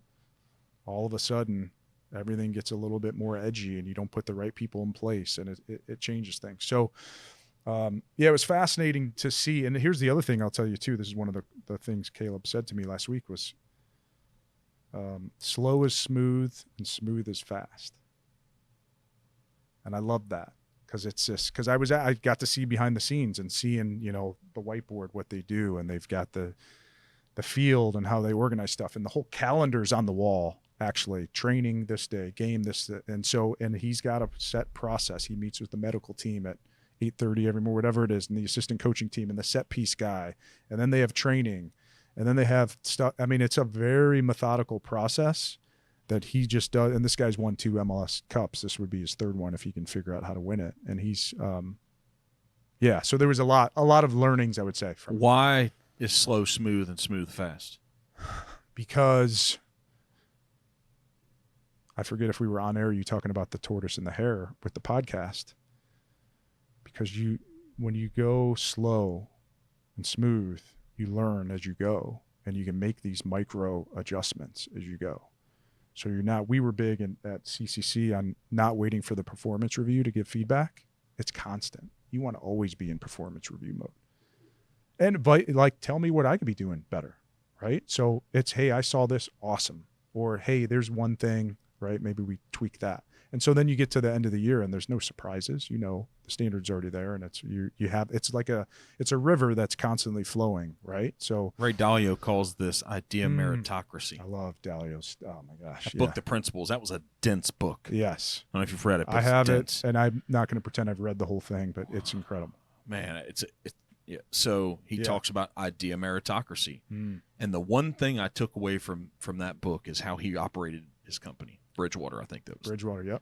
The way he operated it was there was idea meritocracy. Now, meritocracy is coming to our purview now because of society and performance, but he talks about idea meritocracy. The best idea wins. Love it.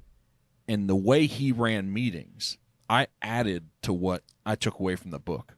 I believe that the right way to go into a meeting, into a relationship, into an event,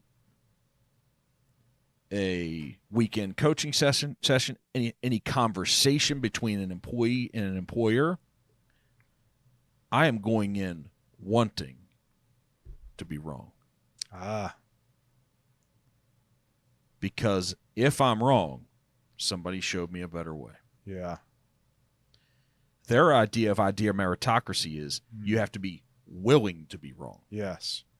When you come into the room, we're going to share ideas. And there ends up being one person who needs to be the decisive person who figures out which one of these ideas, that's the leader. Yep. Which one of these ideas is best. But you can't feel precious about your individual idea. Yep. So there's a willingness to be wrong. And so I said, okay, how can I take that to the next level for me? Yeah. I go in with the best I've got, but I want to be wrong. And you want to give your team the freedom to bring their best. Absolutely. I see it in your interactions. Yeah. It's the expectation. Yes. It's the expectation with everyone. So there's no, hey, I'm here and you're here. Yeah, that, of course, there's a pecking order, but I want you to be freed up to bring your best. That's where the best teams can perform sustainably. 100%. And we are going to be accountable. The best teams, everyone's accountable individually and then collectively. Yep. Yep. Both. Absolutely. So, but what he said was he only hires the elite, but he still finds that 30% of people aren't capable of operating in that environment. Wow. Okay. That's what they found.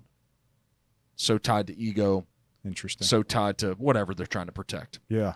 And so he said you have to have a willingness to be wrong. I think I'm paraphrasing.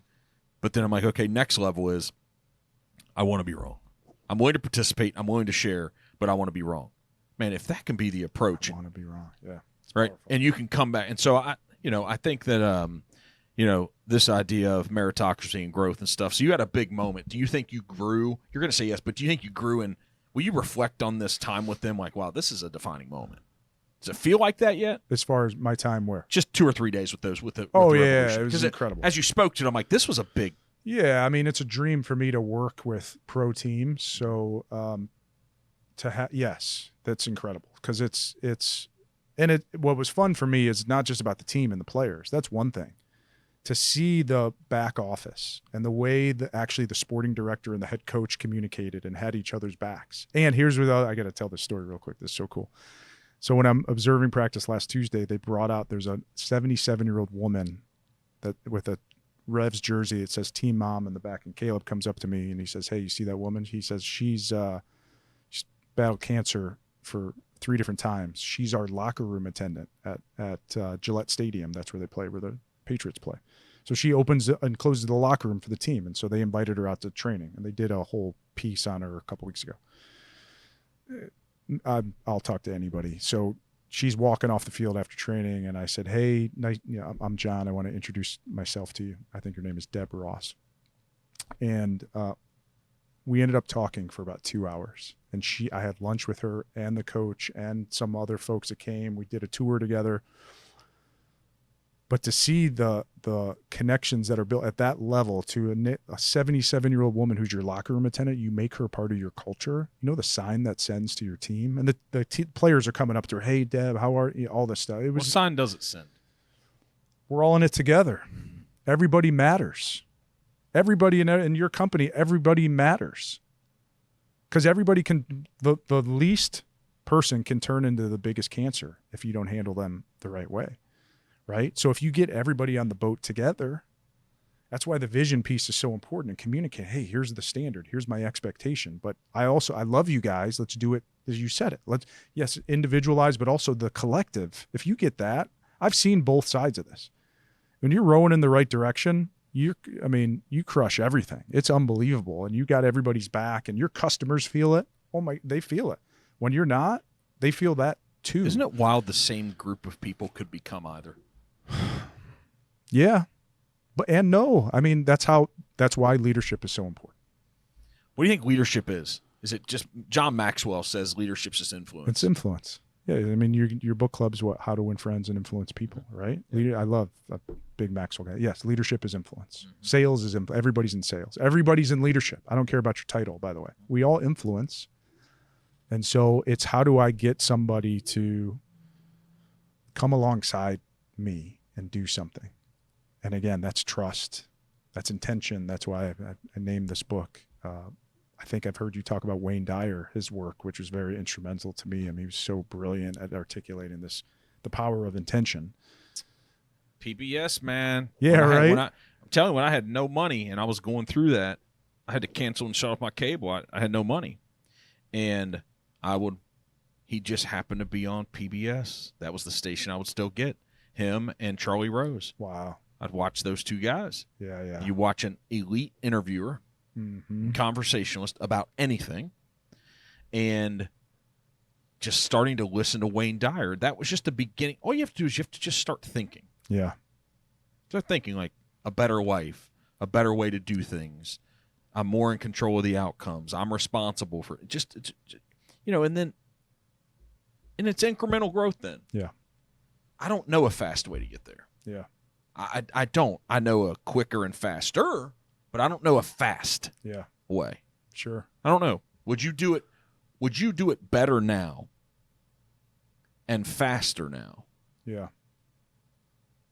Than when you started? You probably would. I think we'd be naive to think we wouldn't with the knowledge we have now and the wisdom to do things differently. But again, there's so much learning along the way of doing those incremental iterations. I think I'm going to look back in 10 years and think of the same thing. 100%. I'm going to be like, man, I would have done it so much faster. But it's this mindset of continuous improvement and growth that if we show up every day with this beginner mindset, I'm a student. Didn't Toyota do that Kaizen or something? Yeah. That's what that is, right? Yeah. Just continual growth and improvement with everything all the time. That's right. Yeah. It's just incremental. Can you show up? James Clear talks about 1% better every day. I mean, a lot of people have talked about that concept. But yes, it's the compound effect. Absolutely. Yeah. It's all. Yep. What do you think?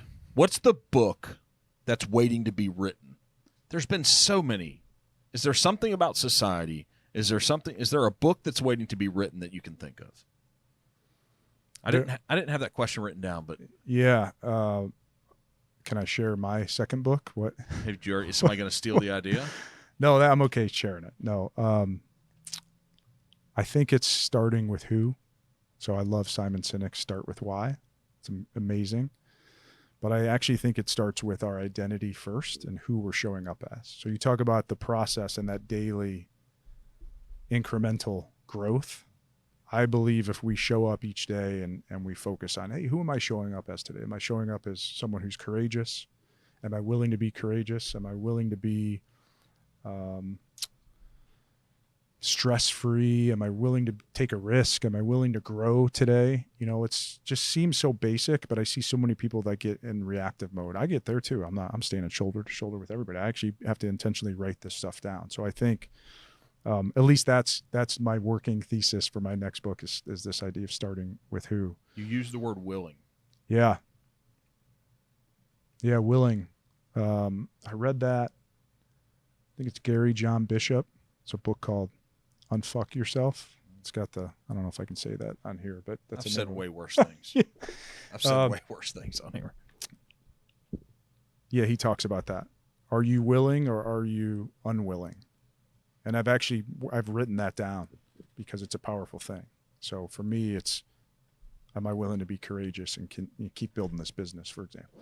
Who's the best coach you've ever had? And why? Oh, man. And when I say best, it could be just a great one. Yeah. Yeah, I would say it's a leader. Talking about business? Anything. I think they're all the same. It could be a high school coach when you were 15 years older. It could have been a VP difference maker at 33. Yeah. It's easy for me. Barrett Callahan is his name. He was an executive at CCC, not there anymore. But he had this amazing way of kicking you in the ass and also loving you. And so I worked for him for a couple of years. Actually, interesting, during the financial crisis, I worked for him. My account was AIG. Imagine that, right? They weren't buying anything at that point. These guys couldn't even wear their logo on their shirt. That's how bad it was. But I moved to a different team. Barrett got the head role of all of our insurance sales division. I lost this account. Had another account that was threatening to leave that I thought I was really close with, and I'm in a bad place, right? I'm $10 million book of business. I'm about to have $8 million wiped away, and I probably should have been fired.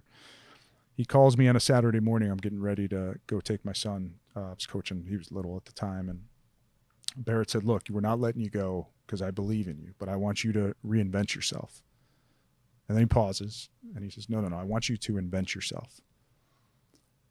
And it was the right encouragement at the right time I needed, because I was at a dark place, man. I was low. And just to know that a guy had my back and believed in me, because that belief is super powerful. And then it freed me up to then build what I ended up building, which was resurrecting my career, rebuilding my speaking skills, this whole spiritual journey, rebuilding my marriage, honestly, because there was a lot of hard stuff with that when I was going through all this stuff. And then, I pinched myself. The fact that I went from almost getting fired to 4 years later getting promoted to lead a team was an unbelievable story. And now I get to do this at scale. Like, I got to the point where, it was great and I had an impact with my team and the company, but now I get to scale this work and impact a lot of people and a lot of companies, a lot of teams. Man, the power of a moment. Isn't that crazy? No, it really is. It puts weight on me. Right? And it's not, I don't get upset about it, but yeah. Because you got to make sure in those moments as a leader, you got to show up, man. Yeah. And you have to see them. And you have to know the individual. And you need to know it's not that it's your responsibility. The Jon still had to take action, but the power that you have to help someone completely change their life in a moment. Yeah.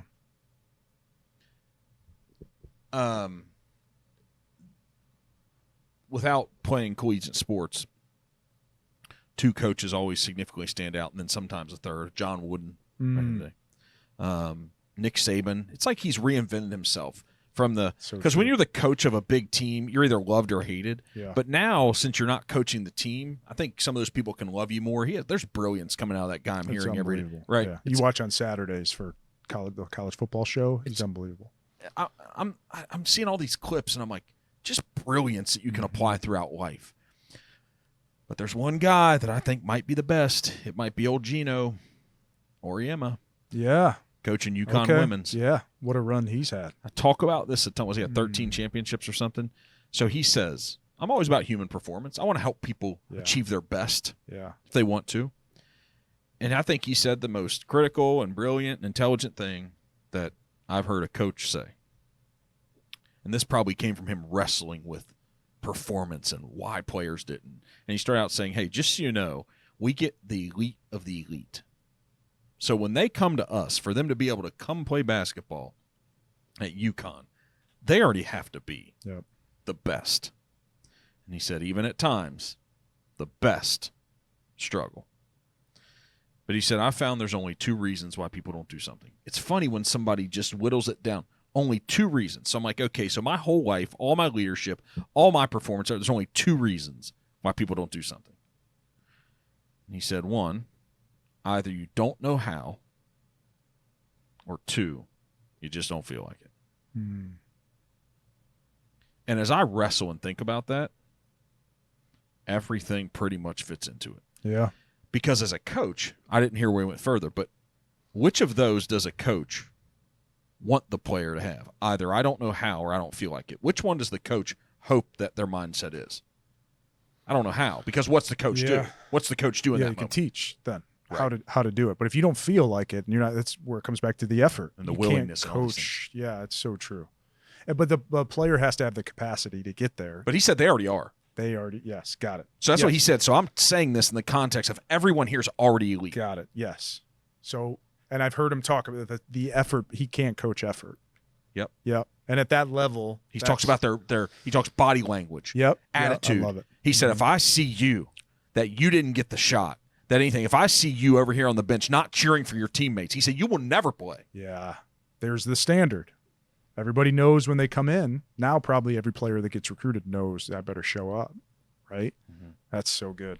So either they don't know how or they don't feel like it. And I think what he's probably broken it down to, I have the solution for every lack of performance that doesn't live up to the standard. And I bet since he believes it, how many times do you think those players and those coaches and everybody in the organization, when he's not getting the outcome he wants, he's like, which one is it? Yeah. You don't know how or you don't feel like it? Uh-huh. How? Wow. I'm thinking about that as a leader. Yeah. Think about, you have massive action in all those moments. Yep.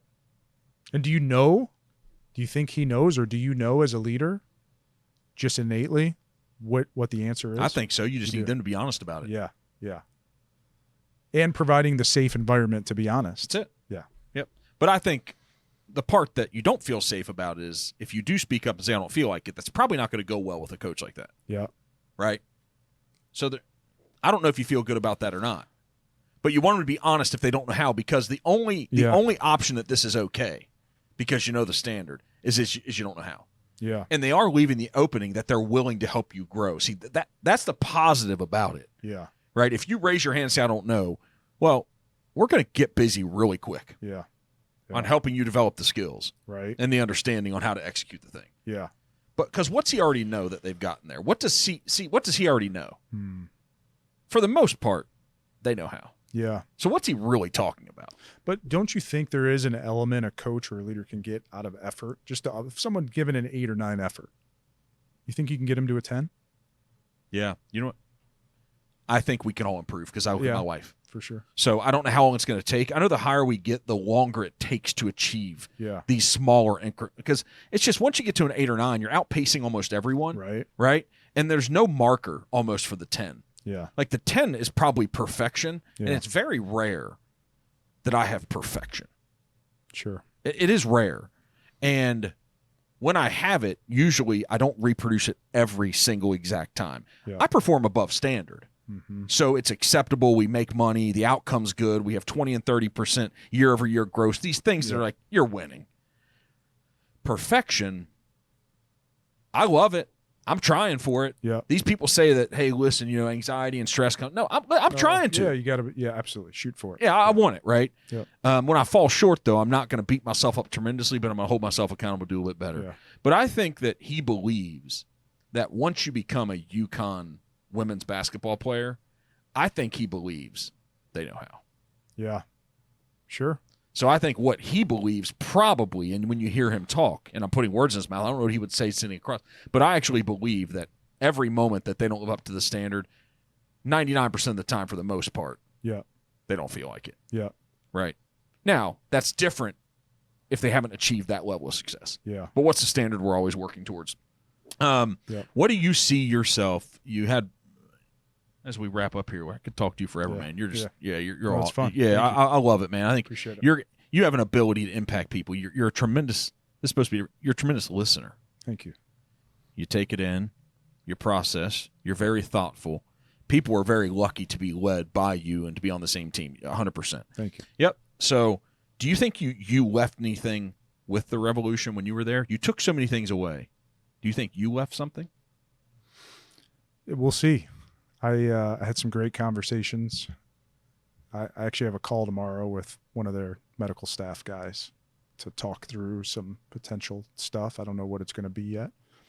I didn't speak to the team, and normally I would go in and do like a little mini keynote, but this was a pretty informal engagement, and it's just they opened the doors to me for 2 days to go and hang out, which is even actually kind of cooler to be able to have these conversations. I'm sitting at lunch. You're in this professional sports organization. They've got a catered lunch coming in. The players are coming in and out, and I'm talking with Pablo, who's the assistant coach, and we had an incredible conversation. We just so connect. We both played for the same high school coach. So and this guy passed away from cancer about 10 years ago. So I think what I left with them, hopefully, is the listening, what you picked up on. That's where I'm learning as the older I get. That's my superpower, this ability to build trust quickly and connect with people. Mm-hmm. And so, believe me, I would love to do a big engagement with them, but I also want to trust the process and show up ready to serve and let that happen how it needs to happen, if that makes sense. Mm-hmm. So hopefully I left just love and care and some trust, and had some great, the head coach called his son, was trying out for a team, and put it on speaker. Him and I are in his office, and he asked me to give his son some advice. He was overthinking the day before at tryouts. He's back for the second day. So being able to actually talk to the guy's son and say, Jake, man, just show up free, do the best you can, focus on your teammates. That's the unlock. I actually share be helpful, not good. I say, this is what helps me speaking. I think about what I want the audience to feel. It takes the pressure off myself. Think about what you want people to feel. So hopefully, spread a little love and care with that. So we'll see. I think some good seeds were planted for sure. To be in a consulting role. Yeah, maybe. How can you help improvement, right? Yeah. It's like a performance coach. The ideal state for me is to be a trusted advisor for a few, or not a few, hopefully more than that, organizations, either companies and sports teams. Some early stages. I've got some consulting clients and some coaching clients now doing the speaking, but yeah, that's the ideal state where I go deep. I've got an assessment tool that I'm building that's coming out here pretty soon, being able to give someone awareness, know what your strengths are, know what your weaknesses are, those sorts of things. So that's the vision of this thing. And then, Lord willing, I scale this where I have other coaches, because I'm not going to be able to scale myself over time. So having other people that know the with intention framework and model and can help build into people too. As you're building your company, and of course you want people to go to your website. Yeah. And buy the book. Yeah, man. And engage. Did I say it right? Giganti? Giganti. Giganti. I've heard so many through the years. Believe me, that's really good. With an I. With an I, man. Make sure they get that right. What's the best way to engage with you? Just go to your website and you can just access all the social medias and buy the book. And yeah, I've got everything on there. I'm on LinkedIn. I publish pretty much every day. I've got some stuff on Instagram too. But yeah, everything on my website is there. Is this social media world, was it new to you? Yeah, it's interesting, right? This idea of putting content out, and you don't. I've always been on Facebook and Instagram, but more personal stuff. So now that I'm promoting myself and my services now, is very different than working for a company and selling software, right? So, but I've been pretty consistent with it. It's been fun, and you got to surround. I've got a great team that helps me produce content, much like you guys here, right? You gotta invest in that, I think, to put it out the right way. It's been fun. It's been good. Is it fun because it's a challenge? Of course. And you got to get out of your own way, right? It's like you show up for a podcast interview and you got some nerves and butterflies, and it's this whole thing of how do you change the nerves into excitement. And so every time I do a shoot, these guys come over usually to my house for 3 hours, and we shoot 8 reels, and we do these carousels and whatnot.